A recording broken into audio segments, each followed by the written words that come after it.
Hi, everybody. Thank you for joining us. It's good to be here in Ankara. Obviously, a very important meeting. Looking forward to deliberations in the main hall tomorrow, of course, with the leaders and the presence of all 32 leaders, I'm told. So very encouraging. Canada is very active today. Panels, agreements, letters of intent. We're moving forward in a way we haven't seen in years on the NATO front, so it's very encouraging, and I'm glad to be here. I'll take your questions. How significant is the GlobalEye move by NATO, do you think? I think it's a very big step forward. It indicates that there's an interest in a product that Canada is looking at building. Obviously, we're putting the final touches on the design, questions around engineering, the economics of this aircraft. Between Bombardier and Saab, it's a very promising step for us. Of course, we're looking for our own capabilities in this sphere, and if NATO is looking for these capabilities, it may very much extend to 31 other member nations in the alliance. The DSRB, why aren't Germany and Norway part of this? Well, listen, we're starting. We have got a good core of member states now who have signed on. We're putting the final touches on design. We've got to look at the actual charter of the bank, the bylaws of the bank. This takes time. I've got some experience personally, having done this with the European Bank for Reconstruction and Development in London when I was practicing law there. These things take time. We'll bring in other partners as we go along. We'll be meeting with other heads of state. The Prime Minister is making these overtures now. I'll be meeting with my counterparts. So we're looking forward to it. We're very encouraged. Quand on pense aux 114 milliards qui ont été promis pour aider l'Ukraine d'ici la fin de 2026, à quel point le Canada va s'investir là-dedans? C'est-à-dire, quelle sera la part du Canada? Est-ce que c'est sûr à 100% qu'on fait partie de cette aide-là? Mais c'est sûr et certain qu'on fait partie de l'aide qui va éventuellement être déterminée en équipe, c'est-à-dire entre les 32 pays membres. C'est une question de montant et de quelle sorte de contribution. Est-ce que c'est des contributions au niveau de véhicules? Est-ce que c'est des véhicules médicaux? Est-ce que c'est les munitions achetées par exemple avec le système fourni par les Américains?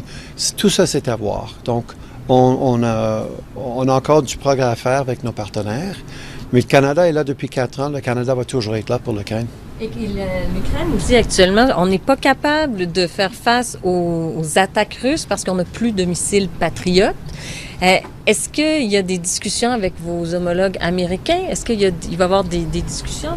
Évidemment, il y a toujours des discussions avec les Américains. Il y a un système qui s'appelle le PEARL, P-U-R-L, le PEARL Package. C'est un genre de rassemblement d'équipements, de munitions fournis par les Américains. C'est vendu à 500 millions par part, c'est-à-dire par paquet, si je peux dire. Donc, le Canada est en train de revoir où on joue là-dedans, quelle contribution, est-ce qu'on se joint avec d'autres pays pour acheter un package Pearl? Est-ce que ça comprend les missiles, les systèmes que les Ukrainiens demandent? Tout ça, c'est à voir et c'est les discussions qu'on a ensemble entre les 32 pays. Minister, have you had an opportunity to speak with your South Korean counterpart about yesterday's decision, and what's the reaction that you've been getting from the Koreans? I have not had a chance yet. I don't think my counterpart is coming to this meeting, but I know the Prime Minister just had a bump-in meeting with President Lee, and they had a very good exchange and very encouraging. You know, look, it's obviously when you have two bidders, one bidder is going to be chosen, the other will not, although that second bidder is in reserve right now, depending on the negotiations for the contract. Look, there's a lot of cooperation possibilities here between Canada and Korea. We're going to continue building that relationship, and that's exactly what the Prime Minister mentioned to President Lee. South Korea has a very large arms industry and has been aggressive in selling armored vehicles, for example, to allies such as Poland and Australia. Is that something Canada would consider? Well, I know in the Polish case, in fact, the decision was made by Poland through its defense industrial strategy to strike an IP deal with South Korea and get the intellectual property from Korea and manufacture on Polish soil. That's a decision they made. That's not a decision that we've made in our defense industrial strategy. Look, we're here in Turkey. Turkey's becoming a major manufacturer of weapon systems and arms. I had a long meeting this morning with my counterpart here in Turkey. So there is lots of opportunity for Canada to cooperate with Korea going forward. We'll see how this evolves in due course. There's also there was a program that is long-standing to replace utility vehicles, the light utility vehicle program. There was an invitation to qualify to members of the defense industry. That was canceled on Friday. Why? I have to get back to you with details on that. I'm not sure what the reasoning for that was. I'm not even sure what light armored vehicle contract or procurement you're talking about. There were several in play, right? The light program. I'll have to get back to you. Just going back to the submarines, the Germans are saying it's going to be a unified fleet, that Norway and Germany are each going to have 6 submarines, plus the up to 12 by Canada. So is that your understanding? Is this going to be a unified fleet? My understanding is in choosing the German-Norwegian manufacturers, there's a degree of interoperability that's inherent in the choice. It means that we can each share crews, for example, on the submarines. It means that we can look to sustainment through our 3 countries. It means that there's a high degree of interoperability. It means that we can cooperate more fulsomely when it comes to the Arctic. There are a number of features that emanate from the choice.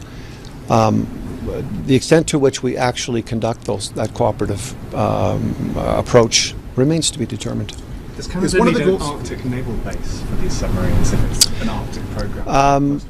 Look, we're re-examining all of our investments in the Arctic right now. One of the wonderful things about this fleet is they're capable of going significantly longer distances than previously.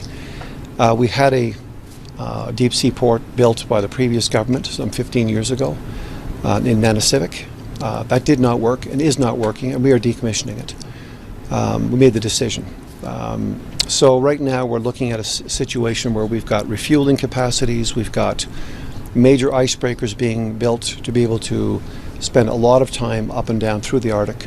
And of course, these submarines will be able to do the same, 28 to 30 days at a time. Is one of the themes this week? Is one of the themes this week the need to demonstrate that as the Americans draw down their force posture in Europe, the rest of the alliance can step up in an effective manner? Even President Zelensky sometimes sounds like he's losing patience with the alliance. As the Minister of Defense for Canada, I don't see it that way. I see Canada executing on a plan to put into place a defense industrial strategy to help meet our needs for our Canadian Armed Forces, their operational requirements, while giving rise to an enhanced investment in a defense sector, industrial sector. We intend to make of our defense industrial sector in Canada a major player in the economy. If this contributes to a deeper, more robust capacity inside NATO, that's a good thing. But that's not our objective here. Our objective here is to continue showing to our NATO partners that we are moving forward. We are making significant investments. We've just chosen the submarines. We are building out our economy in this area. We're procuring lots of goods and services. We're rebuilding our bases. We've extended our stay in Latvia by 3 years. We're making massive investments. So to be frank with you, look, there's a dialogue here about NATO coming together.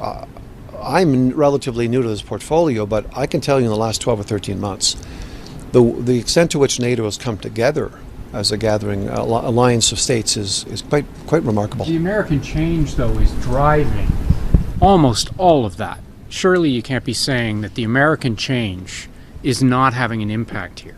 Look, lots of things have changed.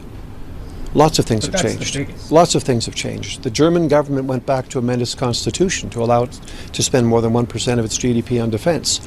The Baltic states are spending 7 to 9% each because they're obviously within proximity of a war which is being prosecuted. There are many drivers right now that are at play. Europe's rearming and reinvesting to an extent that we haven't perhaps even predicted over the last several decades. So there are many drivers in the change that's in play. The United States has made certain decisions. It is announcing that it's moving more into the Indo-Pacific, so be it. Canada has a NATO responsibility. Canada has a Arctic responsibility. Canada is also extending into the Indo-Pacific. That's concomitant with the investments that we're making in defense. So it's a mixture of forces, to be frank, that are helping us move this thing forward. We'll do a last question. What percentage of GDP do you plan to spend in this fiscal year on defense? Look, we've hit the 2% target, and I know there are discussions about where the actual data is to substantiate the percentage. The normal practice is that information is provided to the Parliamentary Budget Officer. Then that information finds its way into a budget document. And that's exactly what the Canadian people will see when the budget is produced.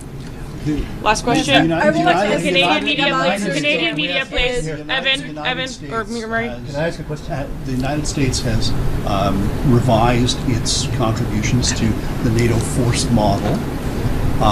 It's not going to be sending as much equipment in case of war or an emergency. European allies have apparently stepped up. Has Canada been asked to contribute more to the NATO force model?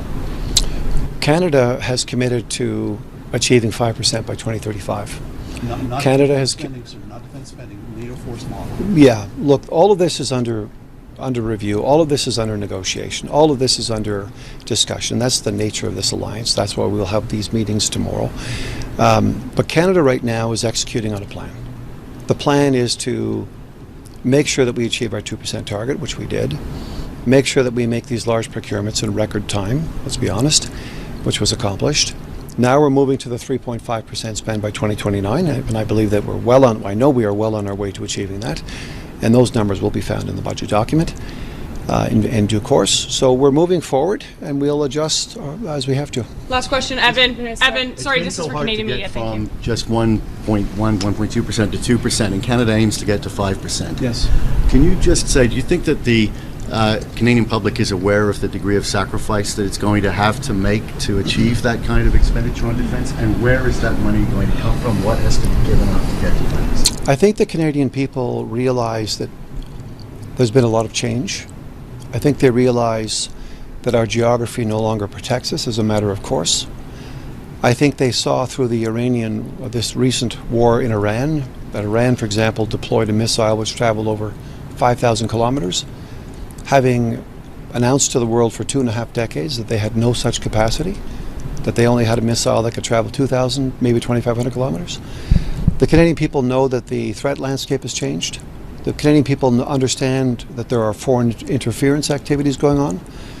They understand that we need to make these investments. Do they understand where the money is going to come from? Do you yourselves understand? Yes, we do. We're growing our economy. We're making major investments in the defense sector to generate more wealth, create more jobs, and provide the resources we need to accomplish this goal. And we're well on our way. I mean, we have done things in the last 12 months which I think the Canadian people are very supportive of. I think they saw the announcement yesterday for the submarine choice, and I think they said that's a very positive thing for Canada's security and sovereignty. And they're with us.